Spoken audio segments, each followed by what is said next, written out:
What's up, you guys? It's your girl Kalima. I am here with Kazembe. You all may know him as Zendaya's father, who, have I would say credited her success to the career. So how are you feeling today? I'm amazing, darling. This is so much fun. Look at it. It's sunny. All these beautiful black people and people of color. Man, this is a killer weekend. Yes, and it's Black History Month. Absolutely. Have you seen Black Panther? Ooh, I saw it in 3D. Everybody I've talked to that's been raving about it, they raved about it and they didn't see it in 3D. So they have to go back and see it in 3D. I didn't even know it was in 3D. That sounds epic. Oh my God, it is. $200 million on a movie. I mean, 3D, I would love to see it in 3D. You got to go back and see it. It's really, really amazing. If Zendaya wasn't already a part of the Marvel family, I wish she would have been in that movie. But, she's in Spider-Man, so I can't complain. Do you have any other kids? I have 4 older kids. So they're like, Zendaya has like the only child syndrome. Because she's a baby and all of her siblings are older and grown. So she was kind of like raised like an only child. That's so awesome. And one thing I love about Zendaya, she's so proud of her heritage, her background, being a mixed daughter. How do you deal with that in this industry? Teaching her to love herself regardless of what people say. Oh, this is what you need to, let's lighten up these pictures, let's darken up these pictures. Where did you give her that confidence from, or how'd she get it? Well, everything starts at home. And upbringing. So she's always known who she is, and because Zendaya has the best of both worlds. She comes from an upper middle class white family her mother was raised in, and I guess we would consider ourselves middle class, hardworking black.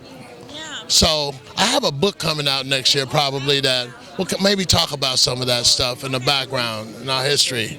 But Zendaya, she's just learned to balance from both worlds because she can navigate.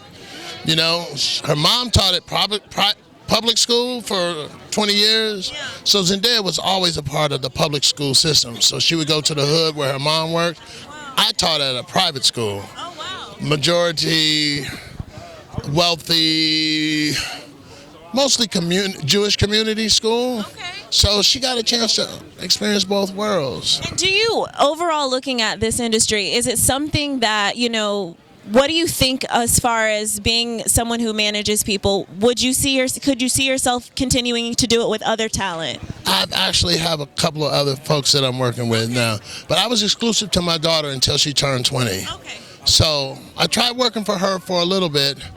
But once she took over her own business, it's hard for your kids to tell you what to do, because you want to talk back.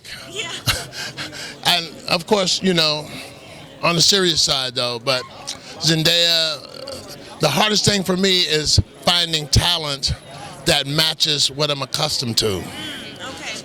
Working with her, we move on a very, very, very high level, and starting from the bottom and making it to the top. But it's hard.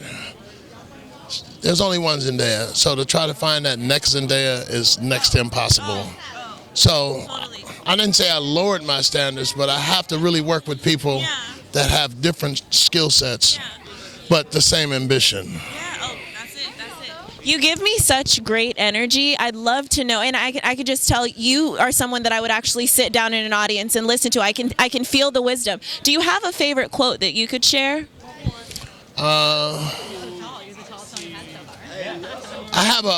The first one comes to mind is,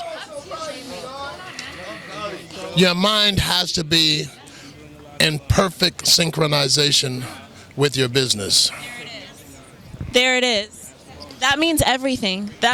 So dissect that, and it's about frequency. It's about frequency and having that balance within your mentality. You know what I mean? So that you can continue in a way that's purposeful for your life. That's how I take it. People can have obviously a different perception. But think about it this way: what do you do for a living?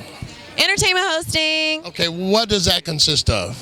Conversation. Not just conversation. It involves fashion, beauty. Right? Entertainment. Because you're interacting. You have to be entertaining in order to do a successful interview. You can ask great questions, but if you're boring, so it involves entertainment. There's so many pieces to what you do, so many layers. So you start peeling that onion back. And that's what I learned to do. Thank you so much. This was awesome. Sweetie.